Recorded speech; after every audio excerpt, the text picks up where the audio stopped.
Hello and welcome to Artwork, a conversation with creative people about the joys, the challenges and the mundane moments of living an artistic life. We're your hosts. I'm Poppy Rose. And I'm Bree Robertson. And our artist today is Kyle Shilling. Kyle Shilling is a proud Aboriginal Australian man from the Widjabul clan of the Bundjalung Nation. I had the privilege of meeting Kyle 6 years ago while working in Central Australia for the Desert Harmony Festival in a really small town called Tennant Creek. We spent 6 weeks travelling to remote Aboriginal communities doing a dance project for the youth. Kyle has accomplished a lot already during his short time in the professional performing arts world. Over the past 6 years, Kyle has performed with the world-renowned Aboriginal contemporary dance company Bangarra Dance Theatre. He's also worked with the Zeal Theatre and is currently one of the main roles in Legs on the Wall physical theatre piece, The Man with the Iron Neck, based on the intergenerational trauma in Aboriginal families. Kyle has also cracked into the music industry under the name of BLACX, BLACX. He has also performed alongside another collective called ECB, which he'll talk about in the podcast. Kyle tells his story through his lyrics and hopes younger people will listen and learn. Kyle continues to help in his local community of Taree, where he teaches culture, dance, and delivers cultural workshops to kids of all races. He also does this work in numerous other communities around Australia. Kyle's passion for his creative endeavours, his culture, and his people is inspiring. At Artwork, we both believe that this is a really important story for people all over the world to hear and learn from. We do need to say that the topics covered in this episode include strong themes and should be listened to with discretion. There is also a language warning for this episode. So let's get into it.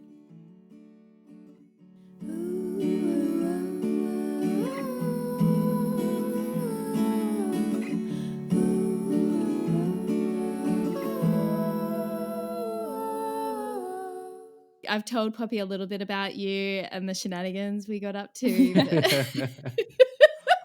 Oh, the nightlife in Tennant Creek was ridiculous. It was insane. I've never partied so hard. And our classic waves to everyone on the highway. Oh my God, I forgot about that. Wait, what is this? They have this little thing where they'd just be driving along and in the outback if they're going to say good day to you, because like you could be the only car driving past a person for 20, half an hour. And they'd always just do the little finger up off the dashboard or off their steering wheel. And me and Bree were like, every time someone drove past, we just did the most over the top, stupidest wave. And they would have just gone past just thinking, what the fuck just happened then? Like, It was like a double wave and we were synchronized and it was like, it was like we locked and loaded and then did this big like lasso movement or something. Yeah, I don't know. It was just weird. It was so funny. We had so many good times. Yeah, we did. Yeah, it sounds like some very fun adventures. Yeah. You could say that. Yeah, so myself and Bree originally met in Tennant Creek, practically in the middle of Australia, just a little trucky town, really. And we were there in the time of Desert Harmony Festival. And we were putting together a hip-hop show, myself and another choreographer. And Bree, you were there as some kind of manager, wasn't it? Yeah, I was just kind of overseeing the project and I would drive you guys sometimes to the communities in the troopy and I was just kind of there to make sure you guys were okay and feed you and communicate with the schools and all that kind of jazz. So we'd travel to communities around Tennant Creek, and whilst we're in them communities, we'd teach a bit of choreography, and then towards the end of the 6 weeks there, we had a little night of this hip-hop performance with all these different kids from communities, and they'd all get together on stage and rock out and have some fun. And yeah, it just brought them into the communities that they might not necessarily ever go to or really ever been to before. So yeah, Yeah, it's good.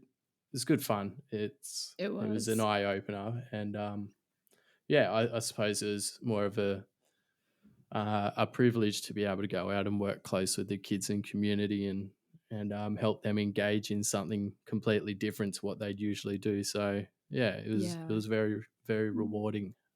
Was that the first time that you'd been out into Central Australia?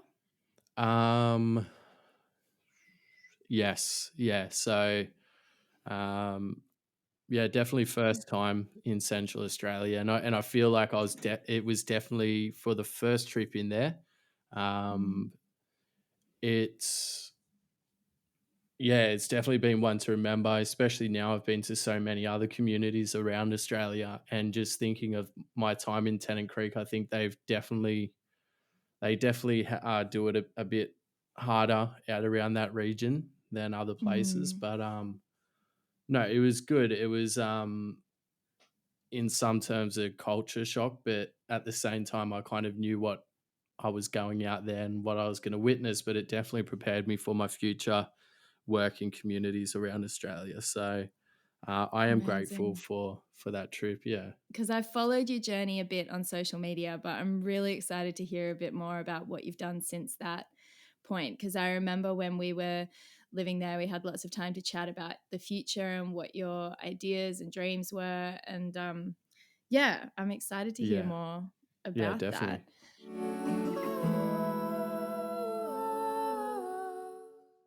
So yeah, my name is Kyle Shilling, and I am a proud Widjabul man from the Bundjalung Nation, and that is based around Lismore area. Um, I grew up in Taree, a small country town near the coast of Australia on the mid north coast. And yeah, so I did a lot of my growing up in Taree and then moved to Pottsville, which is up near Byron Bay, and did my remainder of my younger years there. And then I moved on to Central Coast, where I studied in performing arts for 4 years, and then Sydney for a year, and back to Wallaby Point, which is just on the beach out of Taree now. So yeah, that's kind of where I've lived, um, nice and basically put. So yeah, I suppose I've always had knowledge of my Aboriginality as a young kid, um, due to the fact that I was darker than a lot of people, and I have those features of what you'd say an Aboriginal person has. So I always knew that it existed in me, but I was never too sure on where my bloodline came from, and let alone who my family was either. I grew up without Mm. without our father, who was the Indigenous parent. So we grew up not knowing him, and so myself and my twin brother actually kind of took it into our own hands to learn our culture and traditional ways by ourselves through dance, listening to stories, and just getting a lot more involved in every cultural and community based workshop that we could in order to learn. Wow. And it Mm. turns out that I actually come from a very large and strong Indigenous family. So yeah, I'm still learning about my family history. Last year, finding out that I actually have South Sea Islander blood too, from my great grandmother, who was uh, great great grandmother, sorry, who was a sugarcane slave brought over from the Kanaka area of South Sea Islands, and met Mm. my great great grandfather, who was a Aboriginal man who worked in the farms and was also enslaved in a lot of the housing in the community that they met. and Wow. it was kind of set up for us to have I suppose, disconnection throughout previous families, as they obviously both being taken from their families and Mm. enslaved, and then as soon as they had their children, all children were taken and put it into the system, and then so that was my great grandmother, and then from there, my grandmother was born straight into the system. Pretty sure she was one of about 13 children.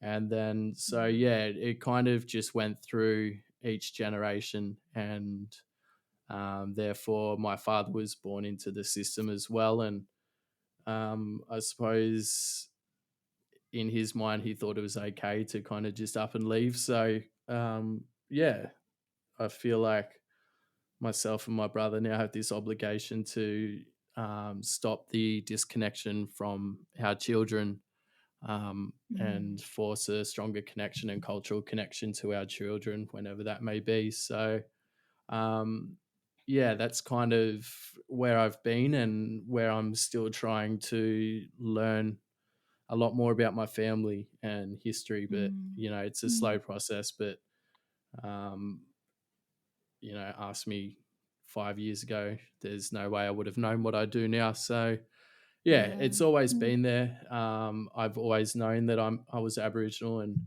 I was always culturally aware. But I suppose as I get older now, it's something that I'm looking more and more into. So yeah. When you say yeah, born into the system, what does that mean? So they were taken out and put into foster care from Okay. birth. So yeah, Okay.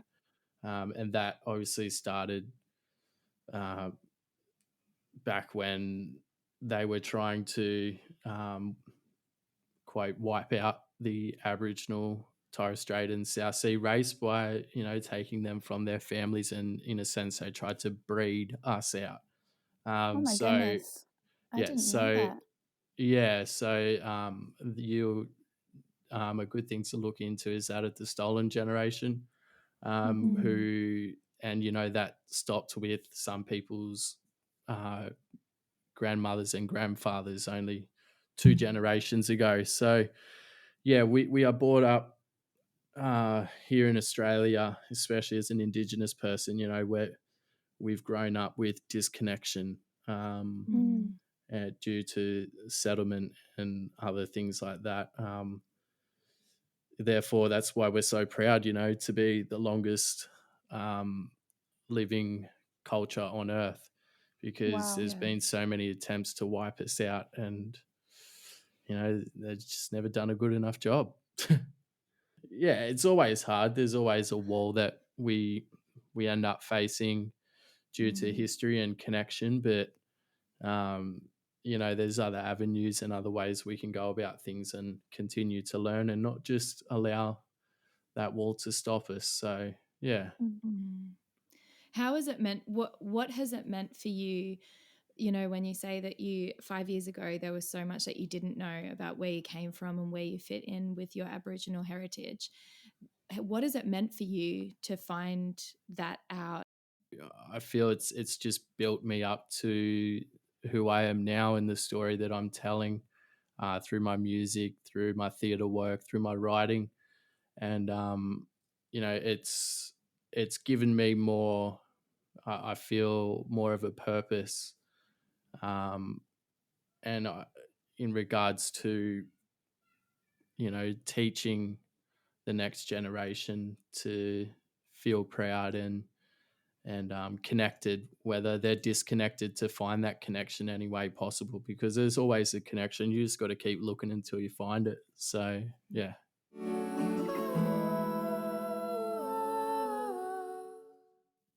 Let's talk about how you discovered the arts and when you realized that you loved the arts and why you chose to pursue that as a career. All right, this is where it gets fun. Um, so growing up, I was a very, very angry kid, young teenager. Myself and my brother, and that's just due to the fact of growing up in a town like Taree, where we were practically spat on for being Aboriginal, and then moving up the coast to a place where it was cool to be black. And it was, at that time in our life, we were confused. It was like, man, we just came from a place where we were so down for how we look, and then we moved to a place where people want to be our best mate because we're black. And it was, I built in, I suppose, an ego about myself, and then coming from this frustration and a world of hate, and then all of a sudden, all eyes on us in a positive sense was weird. So we were confused. We didn't know where we stood in this new community either. So and anywhere you go, you still have negativity. And I don't know, I suppose I grew up angry at the world, and I took that on and continued that everywhere I went. And this resulted in a lot of, I suppose, drinking, just being young and dumb, and that escalated into, stealing cars and breaking into houses and fighting every weekend. And I was at a point where, oh man, I was getting involved in a lot of heavy stuff, like not in regards to drugs and things, but just hanging around the wrong people, and um, you know, ending up in hospital almost every weekend just because I bumped shoulders with someone I shouldn't have, and always. All right, I feel it. I suppose the best way to put it was I thought I was this real gangster, tough young bloke, and to some people, we were in the group that I was with, and yeah, it, yeah. So I got to the point where I used up all my cautions from the police, and I know I stuffed up one weekend, and I thought I got away with it. And a couple of weeks later, I got off the bus and I was walking down home. And just prior to that, we saw a cop car go past the bus. So my immediate thought was, oh shit, like we're busted. That's it for us. Like we're going now. And got around the corner and there was no cop car out the front yard, out in the front. So I thought, oh, I've got out of it. But they'd actually parked 2 doors up. So I thought I was safe. And then when I walked inside, they were actually sitting on the couch in the lounge room with my parents. And yeah, it was, they had the paddy wagon there, and it was pretty much time for me to go. And a few weeks prior, I actually auditioned for a college called NAISDA, which is National Aboriginal Islander Skills Development Association. And I just did that because I wasn't doing too well in high school, and I thought, I might just drop out and learn a bit more traditional stuff, because they taught traditional dance there as well, along with ballet, contemporary, hip hop, jazz, Horton technique, and all this wide variety of performing arts. And I thought, oh yeah, I'll just go and audition and give it a go. And I was lucky, and I was actually accepted. And that really worked in my favor for the Aboriginal liaison officer who was there. So I don't know if you guys are aware, but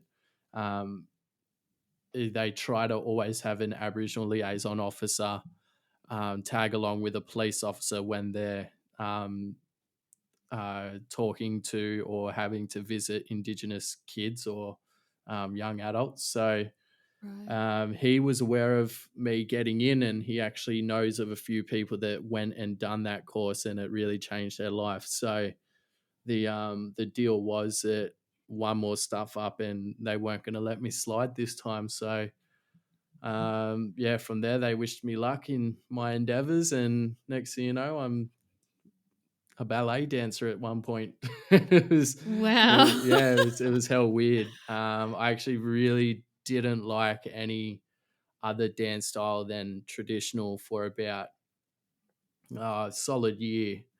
And I was always having to learn ballet, and I was like, man, I hate this shit. It's dumb. And it wasn't until I was actually awarded in my second year as in contemporary dance for a piece of choreography that I'd created. And from there, I just went, like, this is a good way to tell my story through dance. And yeah, so that's where it kind of started. I needed an escape, and it turns out dance was that escape at the time. So I've always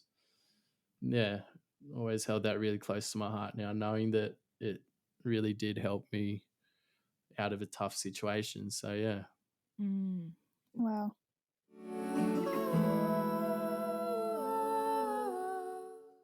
During your time at NASDA, what kind of dreams started to develop of where you wanted to go from there? Did you see Yes. yourself wanting to be a dancer, or how did your dreams develop? I suppose starting it off would be, it was a 4-year course, and that dated from 2010 to 2014. And I went and saw Bangarra Dance Company for the first time ever, and we watched them at the Sydney Opera House. And they're this world-renowned Indigenous contemporary dance company in Sydney, and they tell Indigenous stories in such a beautiful, deep, contemporary Indigenous style, and it was absolutely amazing. And I still remember to this day, I actually saw this guy dance on stage, and his name is Waniga Blanco. And I remember seeing his physique and seeing that he wasn't your average looking male dancer. He wasn't skin and bone, and something kind of flicked in my mind. I went, man, like, I'm looking at this real manly, ripped, solid bloke dancing his ass off, and it's like, why can't I do that? Why can't I be a part of Bangarra when I leave here? And from that day, I remember just really trying to step up my game and push harder throughout my studies. And then the final year came around, and I still remember being pulled aside and told by the director of NASDA, and he said to me, you know what, Kyle, I think what you need to look at before you leave is how you can tap into working community-based work, as you're you don't quite have what it takes to go professional. And I was like, oh yeah, I'm hearing it from head honcho, so I might start looking into that. And it wasn't till about 3 months after I graduated, I actually got a phone call from Stephen Page, who is the director of Bangarra, and he said, I want you to come work for us. And so Wow. yeah, and I still remember the phone call that I got from the director at NASDA, and he said, I already know what you're ringing me for. Little Birdie's told me, and he said, if there's one thing I hate, and that's being proved wrong, and you really proved me wrong. And I was like, I sure did. That's amazing. Yeah. So then you worked with Bangarra for a while? So I danced in, just for a year, I performed in their production Lore, Lore.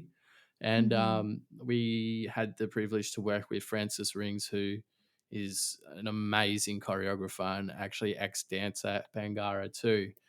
And upon finishing my year there, I couldn't have my contract signed for following years because I was carrying injuries at the time. I have a bad shoulder, and that still needs a lot of work done. And also actually injured my back in a performance as well. So, I was kind of bummed out about that, but at the same time, company life, like I had a taste of it, and at the end of my time there, it wasn't really what I wanted to do. It was too repetitive. I didn't have any kind of, I suppose, freedom to say yes or no to other jobs. So yeah. But yeah, it was definitely something that I was fucking happy to tick off the list and say, That's I was huge. once that guy watching them saying, oh, I'm going to do that one day. And I had the privilege to do that. So yeah, it's a win in my book still. Amazing.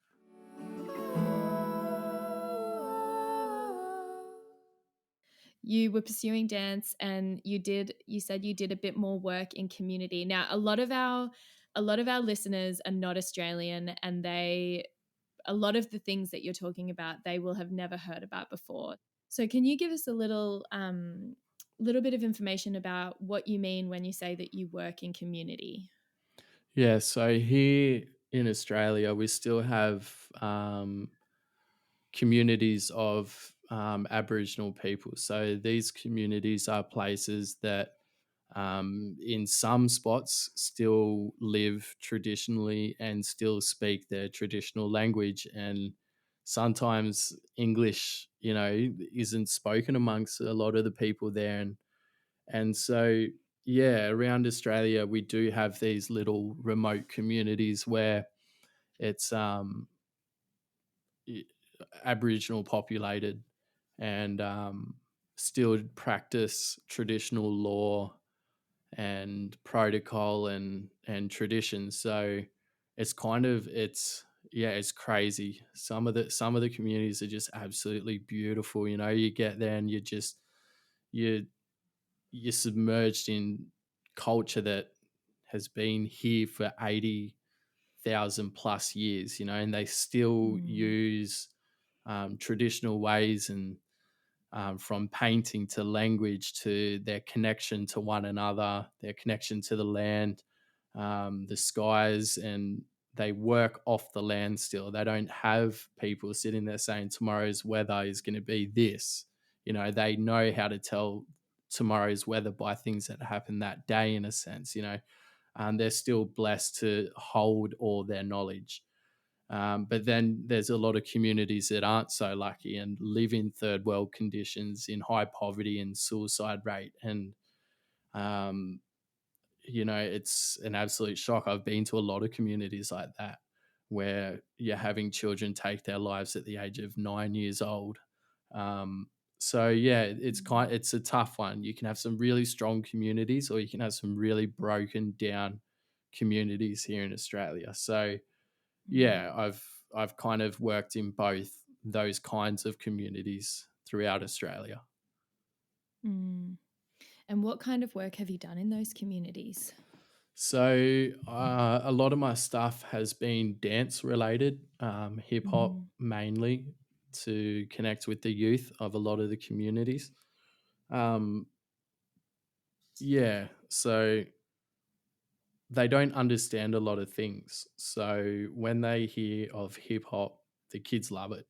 They're all still Yeah. about their Tupac and Biggie Smalls and all this old school hip hop. And so when you get there, yeah, it's amazing. And a lot of these kids are amazing hip hop dancers, and they learn it off Mm. YouTube, or they're all self taught, and they're all doing round off backflip cartwheels and everything. And it's just like they're all self-taught. So majority of the time I'm not even teaching. I'm just there putting things together that they already know, but just shedding light on how to do it differently and more professional. So yeah, mainly dance related, and also just there to learn myself and connect Mm. out in other regions. So yeah. I don't know how comfortable you feel talking about this, or whether you would like to say something about the gap that's in Australia with equality in terms of the suicide rates, infant mortality rates. Do you want to talk at all about that? Yeah. This is something that I hold really close to my heart. Um, and it is a tough one too, but it's so important for people to learn about this and acknowledge that this actually happens, because everyone is so oblivious to it. We see things in Mm. on mainstream television or in the news about a young white girl who was bullied online and she committed suicide at the age of 16, and people feel for this family, but they have no idea that kids at the age of 9 are committing suicide. And that might not be because they're being bullied or harassed or anything, but it's that trauma. It's called intergenerational trauma, and it's been embedded into our DNA, you could say, since the time of settlement. And that's Mm. from so many years of oppression, so many years of murders, rapes, massacres. And it's hereditary. It's passed down, like your mother might have depression, you have a strong chance of also having depression. And imagine it not just being your mum, but your grandmother and her mother, and so on, so on. And it's been happening for so many years that these kids don't know why they're feeling that way. And it is because of intergenerational trauma from the time of settlement to when they did all this horrific stuff. And our young generation and myself now hold it in our hearts and in our minds. And a lot of kids don't know how to deal with it. I'm lucky I know how to deal with it. I have a creative side to deal with it. But children in communities who have no one to turn to, who have no idea what's happening and haven't even hit double digits yet, are feeling this heaviness of depression, and they're committing suicide. We have the highest suicide rate in Australia, yet we are only 3% of Australia's population. We have the highest incarceration rates in Australia, 90% alone in the Northern Territory, yet we are only 3% of Australia's population. We have 400 plus deaths in custody, all of them unexplained, and no one has been found guilty or charged or anything for these deaths. I feel like, and I know that I'm right to have this feeling that people are ignoring us. They'd rather keep their distance than close the gap. And it's because people choose not to understand what is happening. And when we do tell people that try to understand, it's all denial. They say, okay, so you're blaming us now. It's like, no, we're not blaming you. No one's blaming you at all. It's you, I suppose, people that have these resources. You need to share it with us. We need support, we need backup, but we never seem to get it. And when we do, people carry on like we have all these benefits. I hear about it all the time. I don't have any benefits. A benefit is something like being able to wake up every day happy and know that you're going to live a long, healthy life. But I wake up, and I'm not saying I think about this every day, but I wake up knowing that my people and myself have a lower life expectancy than anyone in Australia. I could be dead by the age of 50. I could be so healthy, but then have a heart problem. And that's just due to, so many years of being unhealthy and oppressed and tried to have us wipe out. So, people can argue with me so much about, these communities don't want help or anything like that. But it's not that they don't want help. It's that they don't understand how it helps them. There is a huge communication barrier. And that's, that's why communities were formed. Previously, they were things like a mission. And that's when settlement, and they just went, you know what, let's just get rid of all the Aboriginal people and put them into one spot. We'll have them work constantly and pay them in rations, which was flour and tobacco. And what are we supposed to do with that? And that's when they introduced alcohol into communities. And my people took advantage of alcohol because it took away their feeling of hunger and pain. So they drank. And these people put alcohol into communities to kill us off. And, you give alcohol to people that have never had it before and have now only had it in our DNA and in our blood for 200 odd years. Like there's no way my people can handle that. When this other culture that introduced it has had it in their system for, 5,000 whatever plus years. Like So, the stats are there. They don't lie. People need to accept the hard truth and know that we're not sitting here blaming all these people for what has happened, but we're simply blaming them for not allowing us to connect, and because they don't want to understand. They can say, why don't you just get over it? Or, get over the stolen generation, or get over what had happened. And it's like, okay, so you want me to get over something that happened to my grandmother, or my great grandmother, or my great great grandmother. And then I've had a friend say, why don't you though? And he said in the most offensive way he could. And I said, okay, look, are you expected to just get over the fact that, say, your grandfather or great great grandfather fought in one of the wars and died? Like, are you just going to get over that? Or nah. Okay, so why should I get over the fact that my people have fought and died for our country for so many years? Oh, okay, I get it. It's like, like, take away your ego and your stubbornness and listen. It's the only way, we are going to close the gap. And yeah.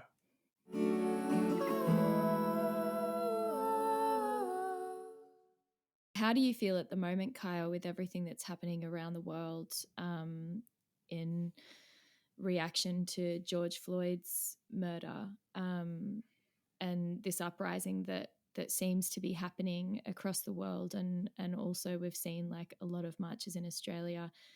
What's your reaction to this? It's a tough one because, I feel frustration, I feel anger. It's hard to feel a sense of pride in a time like this, because, I've always been proud to be a person of color. And I feel like, I suppose I'll start with why it frustrates me. Because, you know, a lot of Australia look at America and they are their role model. America is Australia's role model, and it shouldn't be that way because, we're our own nation, we're our own people.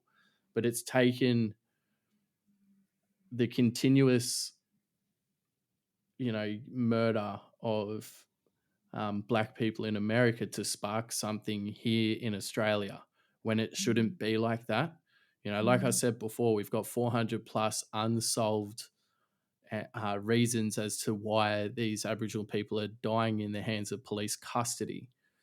And to see so many non-Indigenous people here in Australia now, all of a sudden they're going, Black Lives Matter, stand for George and what has happened there. Let's do it here. It's like, why are you only recognizing what happens here now because of something happening in America?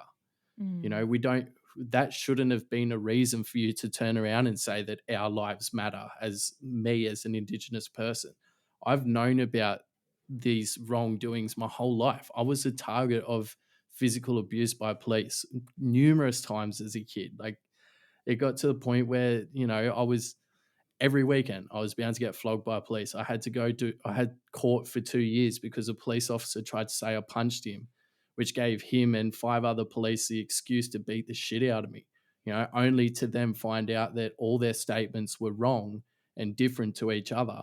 And there was actually video proof of me not laying a hand on any police officer, but them simply acting like thugs and beating the shit out of me.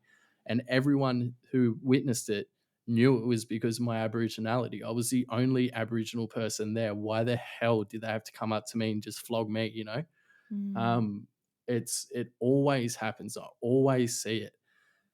And every day I'm seeing on social media, these people are filming themselves, these non-Indigenous people are filming themselves at these rallies and these protests. And they're simply doing it because they want recognition on their social media. They're all doing it for the wrong reasons. It makes me sick, and so annoyed that I see these people do it. And it's like, where were you prior to all of this? Where was your love and consideration for us as a people before all this? So I find myself in an argument almost every day with some idiot trying to tell me that I don't understand what is going on. It's like, I understand fully. I've been at the hands of it numerous times. So, there's a lot of frustration. There's a lot of anger. But, I can't be only mad at people for now, bringing the focus to Indigenous people and our struggle as well, but do it for the right reasons, not the wrong reasons, which I find 80% of the people are doing it for the wrong reasons. Mm. So yeah, I suppose overall I'm tired. Yeah. Like really, mentally tired from all of this, because it's been brewing for, I'm 26 now. I've known it for 16 years of my life, when I actually paid attention to it, and it's frustrating. Yeah. Yeah. Mm.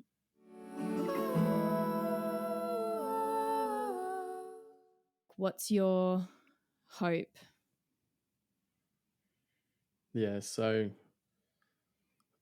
it's where I'm part of this group of people that are recognized as the minority of our own country. When it's very rare for us to be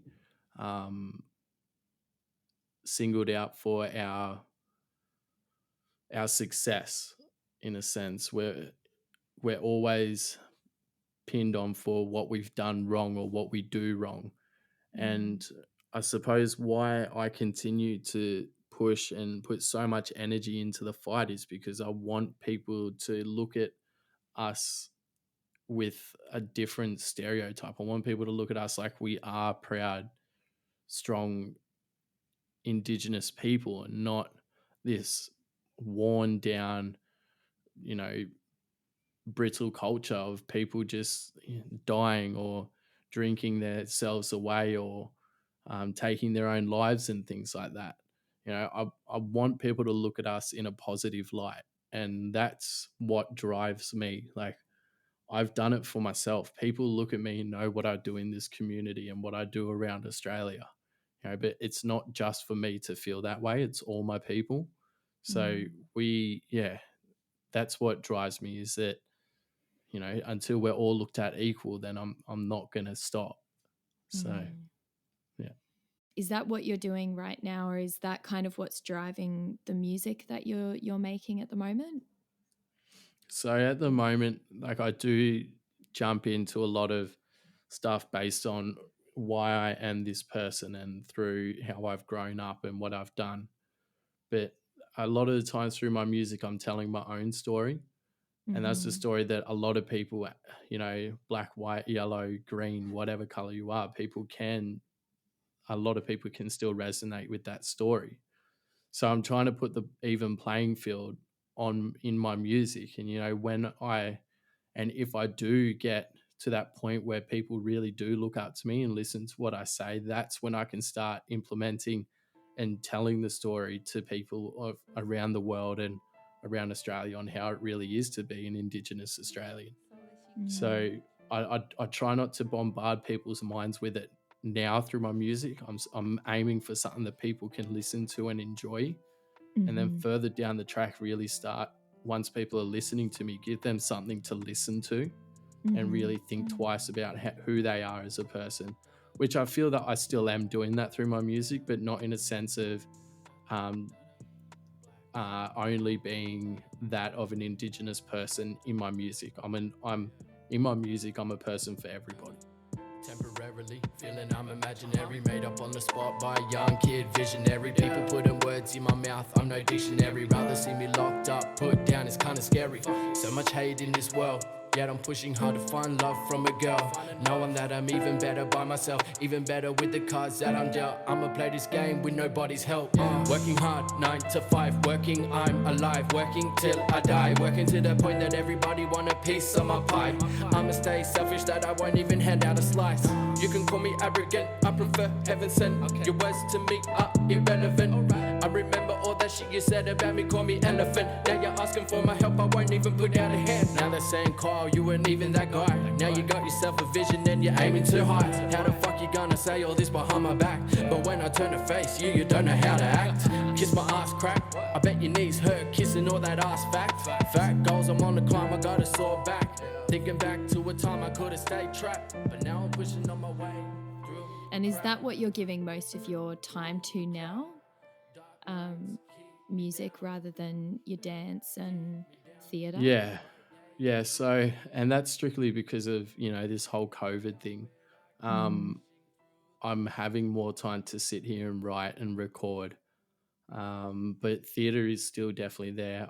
Dance, not so much. I feel like um, I want to put more energy into things that I really want to succeed in, and that's my music and through my acting abilities as well. So um, yeah, that's where I'm putting all my energy at the moment.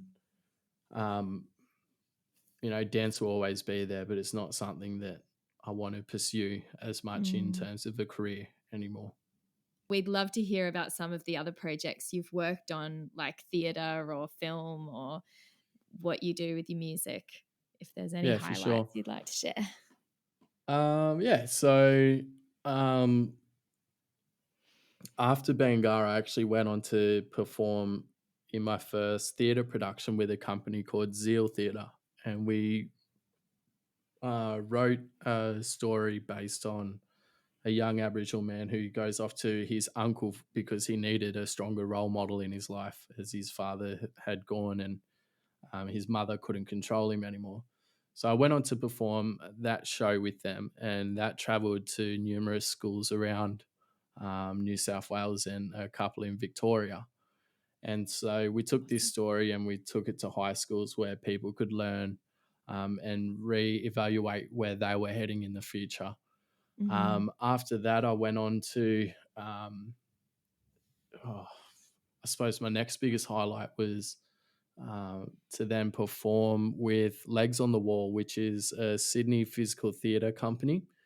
And I was chosen to play a lead role in their production of The Man with the Iron Neck. I remember that. Yeah, so this show is exactly based on what I've been talking about, intergenerational trauma and the youth suicide in Indigenous children and in the culture now. And so I had this. I got to perform alongside Ursula Jovic, who is a renowned Aboriginal actor and singer. She's in Top End Wedding and numerous other TV and movies, and then working with a brother boy, Tibian Wiles, who's known a lot throughout the ABC shows of black comedy. He's an absolute legend. And then a old friend of mine, Kalina Sansbury, who was a year above me in NASDA, and she got into this world of physical theatre with me around the same time as well. So I've had the opportunity to perform that show. I was also supposed to be touring that now almost. And then also really? I was supposed to go into another production with Melbourne Theatre Company, and that production was going to be the story of Yvonne Goolagong. So I'm unsure what's happening there, but and also without saying too much, I'm actually currently writing an Australian horror film. I'm co-writer in a script with an LA-based actor, and we're kind of just getting through the first stages of that. We have a producer on board who's director on board who's excited and wants to put it to air, and so Cool. there's been a fantastic. fair bit. Yeah. And a short film that I was actually performed in, which kind of got my whole theatre and acting career kickstarted. And that was a film you can find on YouTube, I'm pretty sure.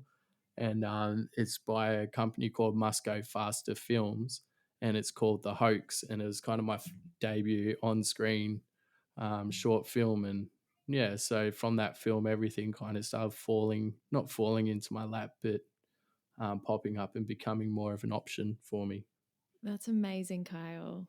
And do you enjoy this process of being an artist and juggling all these different projects? Like, is that... Yeah, I love it. I love being able to get onto my calendar and look at it and go, all right, I'm not free in June.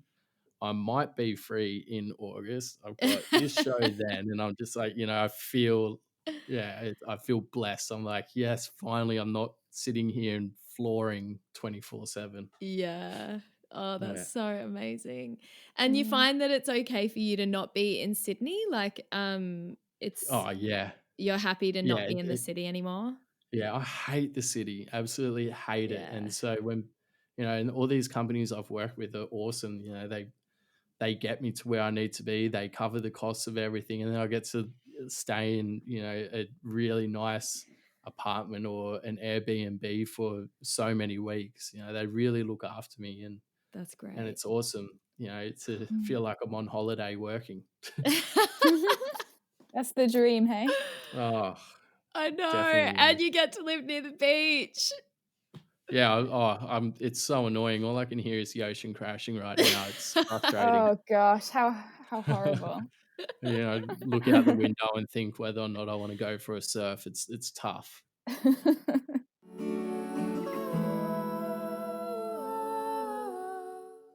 Is there anything that that you've just released, or anything that you'd like to plug right now that you'd like people to go and find or check out online?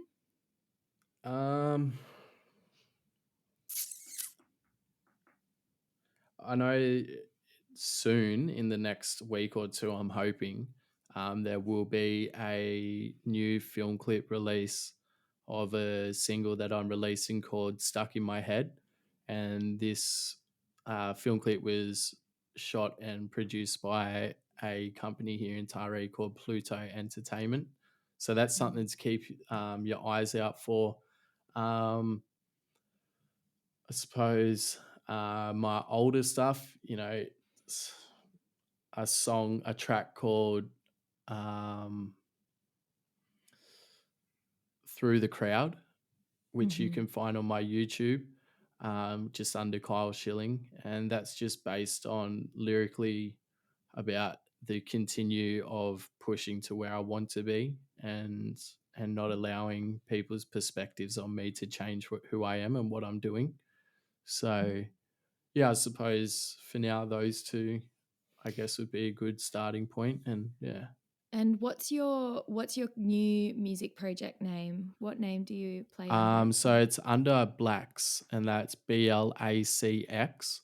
You can find that on Spotify as well, and SoundCloud. So on SoundCloud, it's BLACX, 2// and then ECB. ECB is an upcoming hip hop collective, East Coast Brotherhood, from where I used to live up Tweed.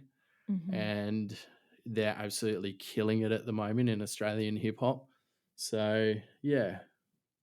For anyone who might be listening to your story and maybe wondering where they can find out more information, specifically about the issues that you've been talking about, are there any books or any websites or anything that you'd recommend that they follow up about?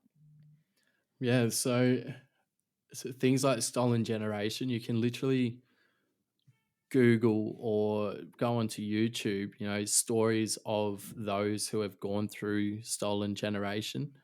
There are a lot of documentaries that can give you an insight. A really good documentary series is called First Contact. And I think it's First Contact, and it's based on, and they follow these non-Indigenous people as they meet Aboriginal Australians for the first time, and how their minds had changed on what they thought we were as a people prior to meeting Indigenous people. So yeah, I think they're your best bets to find things like that.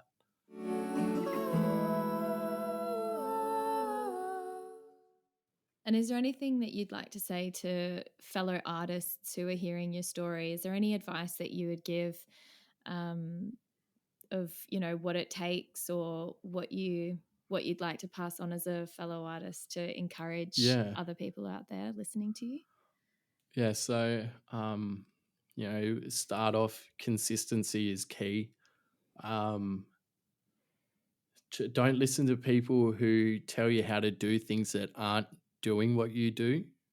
I've had a lot of people tell me, I should do this in my music or I should do that in my music, but they aren't doing anything remotely close to what I do. So it's always knowing your path and where you stand and where you're traveling. So yeah, just remember who you are at the end of the day. And if you want people to know you, you got to put yourself forward. Oh, Kyle, thank you so much. It's been That's so all right. good to talk to you.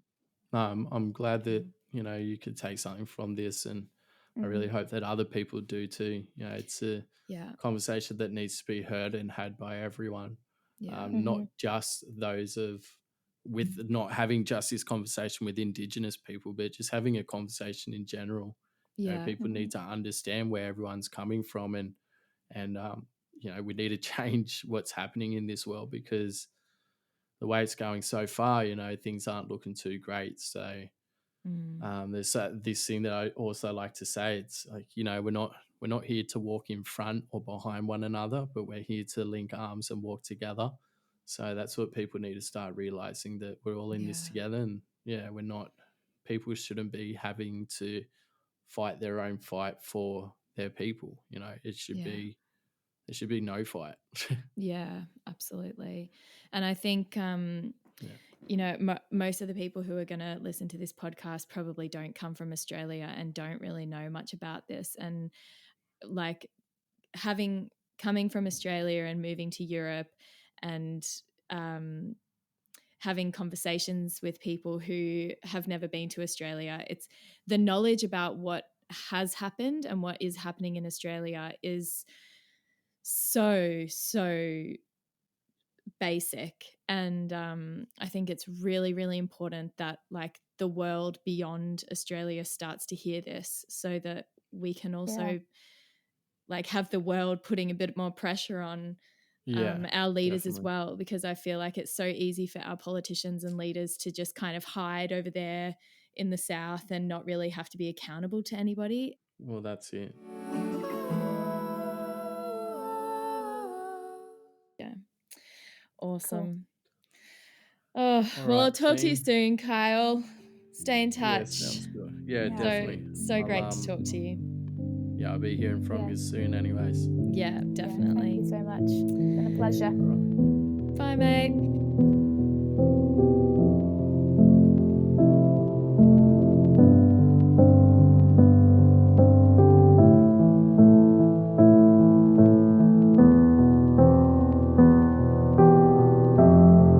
Have we not suffered enough? I'm not here to scream poor me, but what about us?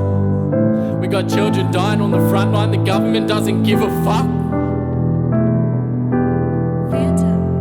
Yeah, I'm deep in my feels, but how the fuck you think we feel? Always told to stay silent. Cops kill us and claim it's because we aren't compliant. As a people we need justice for our children, and not just us, but for everybody. Weekly we are burying bodies due to depression forced on our society. How do we remain strong when people want us to fall? We try to speak our minds, yet it just causes a war. Just accept what had happened. Just know it's the truth. How can we move forward when we're only forced backwards? Man, I was brought up on this shit. People claim we play the race card when times are hard. Man, that's a load of shit.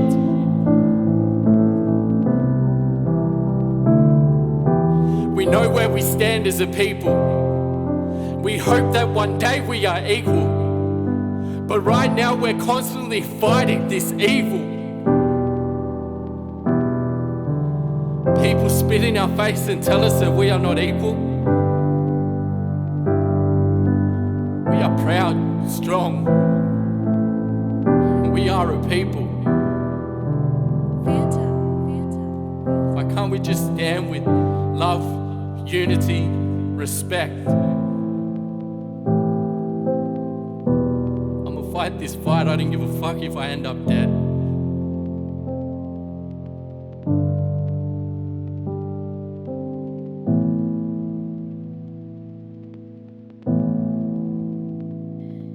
If you're interested in knowing more about the history of Australia and the current situation that exists there, we have attached some resources for you to delve further into, including a TV series called First Contact that Kyle mentioned in the podcast, some film suggestions, and articles about the stolen generation. I'd also like to encourage you to share this episode with a friend, Australian or not. There's a lot that people don't know about our history and our present, and the more people that know, the more chance there is of change. We are surrounded by a global civil rights movement right now, focusing on Black Lives Matter.